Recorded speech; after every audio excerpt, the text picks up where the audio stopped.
आणि आज आलेलो आहोत आम्ही प्रति बालाजी म्हणजेच नारायणपूर कापूरहोळच्या बालाजीला।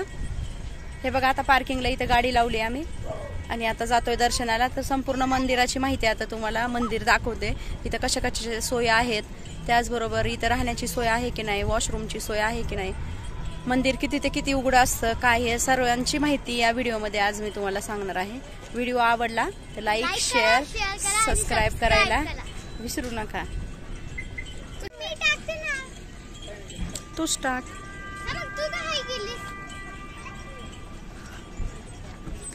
हे इथं हे बघा, हे गाड्या दिसत आहेत ना, तर हे 4 व्हीलरची इथं पार्किंग आहे।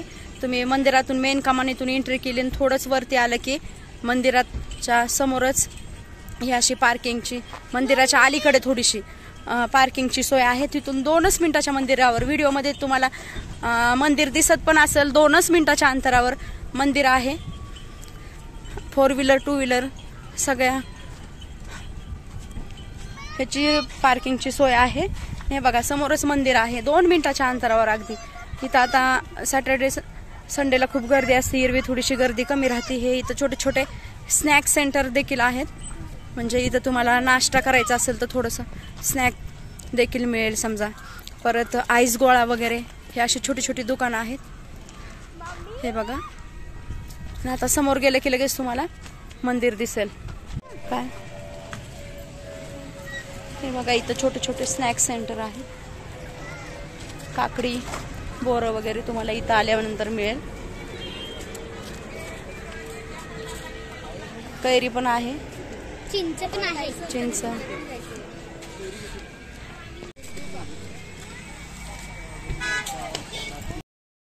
इथं तुम्हाला चिंच, बोर, कैऱ्या, आवळे, त्याचबरोबर बॉबीचं पॅकेट भेटेल, चहा आहे।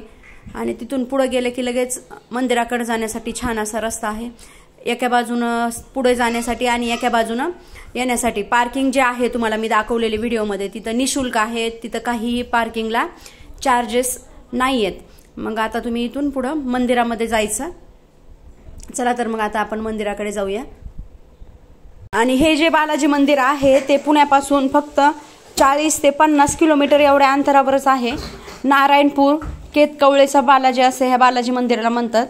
त्याचबरोबर जे लोक म्हणजे मेन बालाजी आहे कर्नाटक मधला, सेम तसंच हे मंदिर आहे, म्हणजे व्ह्यू वगैरे आजूबाजूचा तसंच घेऊन हे प्रति बालाजी जे मंदिर आहे केतकवळेचं ते बनवलेलं आहे। ज्या लोकांना तिकडच्या बालाजीला जाणं शक्य नाही, कारण तो जो मेन बालाजी आहे मुख्य बालाजी ते खूप लांब असल्यामुळे बरेच लोक जे आहेत ते तिकडे जाऊ शकत नाहीत, त्यांच्यासाठी हे छान ऑप्शन आहे प्रति बालाजी केतकवळे प्रति बालाजी। पुण्यापासून फक्त 40 ते 50 किलोमीटर एवढ्या अंतरावर, तुम्ही नक्की अवश्य भेट द्या। आता इथं बघा पुढे लगेच गेले की आपल्याला चप्पल स्टँड आहेत। हे चप्पल स्टँड पण जे आहे ते निशुल्क आहे, तिथं आपल्याला काही पैसे द्यायची गरज नाही। आपण आपल्या चप्पल काढून ठेवून द्यायच्या आणि मंदिरात जायचं। मंदिराकडे जाताना अलीकडेच हे चप्पल स्टँड तुम्हाला रोडच्या डाव्या बाजूला लागेल। आणि मागे जे मी स्नॅक सेंटर दाखवलं होतं तिथं पोहे वगैरे असं काही भेटत नाही, कैरी हे भेटते।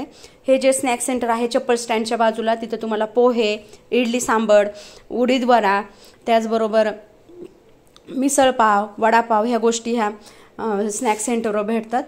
आणि त्याचबरोबर माझा, थम्सअप, हे फ्रुटी, कुरकुरेचे पॅकेट हे देखील इथं तुम्हाला मिळेल। आणि कॅमेरा जो आहे तो मोबाईल कॅमेरा जो आहे तो मंदिराच्या परिसरात तुम्हाला अलाउड नाही आहे। कॅमेरा देखील अलीकडेच तुम्हाला जमा करावा लागतो। आणि मोबाईल जरी असेल कोणताही असू द्या, कॅमेरावाला असो बिना कॅमेरावाला असो, तुम्हाला ते तिथंच जमा करायला लागतो। त्यानंतर इथं छान गंध देखील लावून दिला जातो। ह्या दादाचं नाव ऋग्वेद, त्याने आम्हाला छान असा गंध लावून दिला। आम्ही सगळ्यांनी गंध लावून घेतला आणि पुढे मग मंदिरामध्ये गेलं।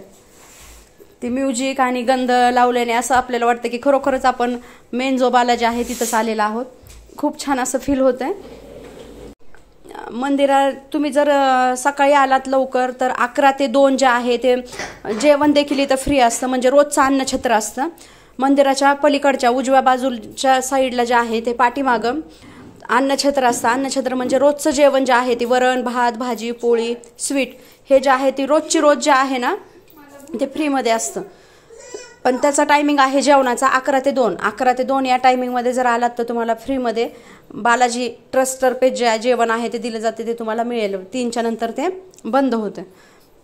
इथं जेवणाची सोय आहे, परंतु मंदिराच्या परिसरामध्ये राहण्याची व्यवस्था नाही आहे. म्हणजे मंदिरातर्फे राहण्याची व्यवस्था नाही आहे. तुम्हाला जर राहायचं असेल तर आजूबाजूला लॉज, हॉटेल्स वगैरे उपलब्ध आहेत, राहण्यासाठी रूम उपलब्ध आहेत. तर मंदिरातर्फे फ्री राहण्याची वगैरे सोय नाही आहे. तिथले जे महाराज आहेत किंवा पुजारी आहेत त्यांच्यासाठीच फक्त राहण्याची तिथं सोय आहे. बाहेरून येणाऱ्या पर्यटकांसाठी त्यांना लॉजवर किंवा आजूबाजूचे छोटे हॉटेल आहेत तिथं राहण्याची व्यवस्था आहे. तिथंच तुम्हाला थांबावे लागेल.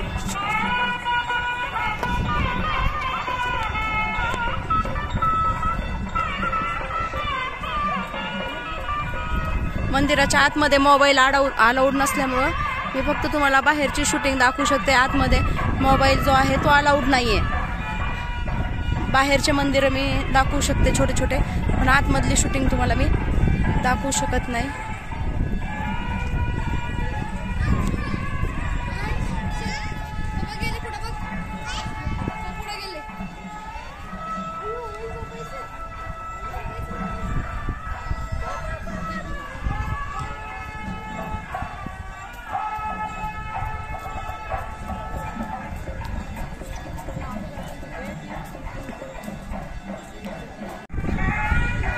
इथून दर्शनासाठी रांग आहे. लेडीजसाठी वेगळी आणि जेंट्स पुरुषांसाठी वेगळी अशी दर्शनाची अशी लाईन.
सब गेलं.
प्रशस्त असं मंदिर आहे, खूप छान वाटतंय. असे वेगवेगळे इथे भवन आहेत, जसं की गोविंदाया भवन, उत्तरा भवन, व्यंकटेश्वरा भवन.